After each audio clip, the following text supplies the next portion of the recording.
สบายดีพี่น้องทุกๆคนเนาะมื้อนี้บ่าวไส้เดือนไปทางใดเนาะเห็นตั้งแต่คลิปที่ว่าพี่น้องชาวลาวของเฮาเนาะอยู่ที่แขวงไส้สมบูรณ์เนาะที่ว่าติดอยู่ในถ้ำ7คนนะเนาะที่ว่ายังบ่ฮู้ว่าชะตากรรมตอนนี้เป็นจังไดเนาะที่ว่าติดอยู่ในถ้ำ7คนเนาะมื้อนี้ก็ถือว่าเป็นคืนที่5แล้วผ่านไปเนาะยังบ่ทันฮู้ว่าบ่ทันเห็นเนาะบ่ทันฮู้วี่แววว่าเป็นจังไดเนาะบ่าวไส้ก็ส่งกำลังจิตกำลังใจโดยเฉพาะแม่นพี่น้องทั้งอ้ายน้องเฮาเนาะทั้งฝั่งไทยเนาะที่ว่าเขามาช่วยเนาะ บ่าวไส้เห็นแล้วก็บ่าวไส้ก็รู้สึกภูมิใจแล้วก็ดีใจหลายเนาะบ่าวไส้เดือนผ่านเนาะก็เห็นหลายเนาะที่ว่าเพิ่นมาซอยเนาะเพิ่นมาให้กำลังจิตกำลังใจเนาะบ่ว่าสิเป็นกู้ภัยทางฝั่งลาวแล้วก็ทางฝั่งลาวเฮาก็ซอยสุดความสามารถแล้วเนาะได้ไล่ไปขอความช่วยเหลือเนาะจากพี่น้องเนาะเฮาทางฝั่งไทยเนาะก็คือพี่ปอนเนาะที่ว่าเพิ่นเข้ามาเนาะบ่าวไส้ก็เห็นคลิปเพิ่นบ่าวไส้ก็เบิ่งตลอดเนาะติดตาม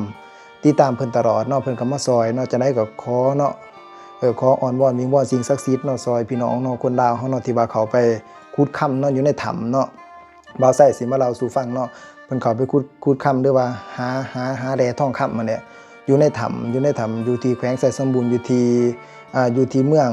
ลองแจ้งเนาะอยู่ที่เมืองลองแจ้งบ้านพันไส้เนาะคือบ้านพันไส้อยู่ที่เมืองลองแจ้งแขวงไสสมบูรณ์เนาะเพิ่นเข้าไปหาค่ำแล้วก็ฝนตกในช่วงนั้นฝนตกแล้วก็น้ำป่าไหลหลาก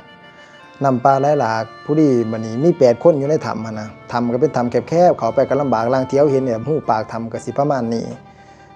ประมาณนี้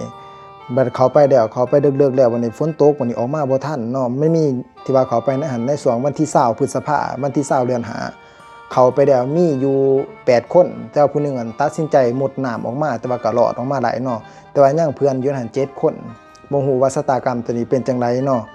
บ่าวไส้คือว่าคือสิอยู่ลำบากอันใดนึงมาอากาศในการหายใจมันก็สิค่อนข้างว่าน้ำเนาะน้ำมันปิดหูอากาศไว้หั่นนะบางเทื่อก็หายใจก็สิยากหั้นนะแล้วก็หิวข้าวแน่เนาะเฮาบ่ได้กินข้าวมื้อนึงก็ยังลำบากนะจังได๋บ่าวไส้ก็ขอเป็นกำลังจิตกำลังใจขอให้มีปาฏิหาริย์เนาะซอยพี่น้องชาวลาวของเราทั้ง7คนเนาะบ่ว่าสิเป็นกู้ภัยเนาะที่ว่าเพิ่นมีน้ำจิตน้ำใจมาซอยคนลาวเฮาเนาะมาซอยพี่น้องเฮาที่ว่าติดอยู่ในถ้ำนะเนาะ โดยเฉพาะ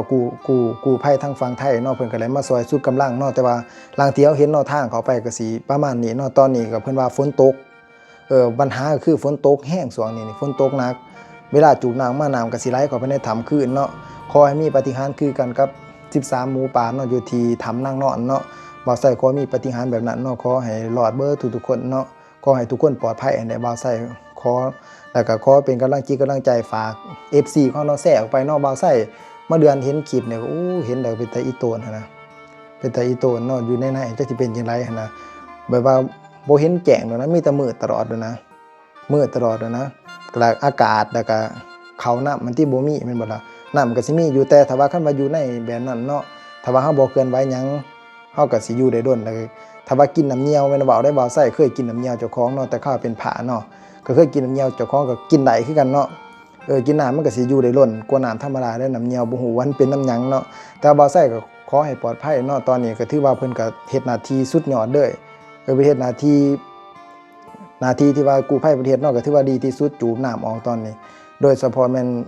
พี่น้องทางฝั่งไทยของเราเพิ่นก็เฮ็ดหน้าที่ของเพิ่นสุดความสามารถว่าซะแต่ว่าบ่าวไส้ก็ส่งกำลังจิตกำลังใจให้ทุกคนเนาะปลอดภัยเนาะแล้วก็ส่งกำลังใจให้แก่ ทีมกู้ภัยทั้งฝั่งไทยแล้วก็ฝั่งลาวเนาะซอยชีวิตทั้ง7คนเนาะที่ว่าติดอยู่ในถ้ำเนาะขอให้รอดปลอดภัยเนาะเฮามาคิดภาพเบิ่งนำกันเนาะ FC เนาะคนที่อยู่ในถ้ำถ้าว่าอยู่ในถ้ำแล้วนะอากาศเนาะอากาศการหายใจนี่คือสิลำบากนะอึดอัดแม่นบ่ล่ะขนาดถ้ำที่ว่าเข้าไปดึกๆแล้วเวลาเฮาหายใจเนาะเฮาหายใจมันก็ยังลำบากนะเพราะว่าอากาศมันก็บ่เหมือนว่าอากาศบ่ปลอดโปร่ง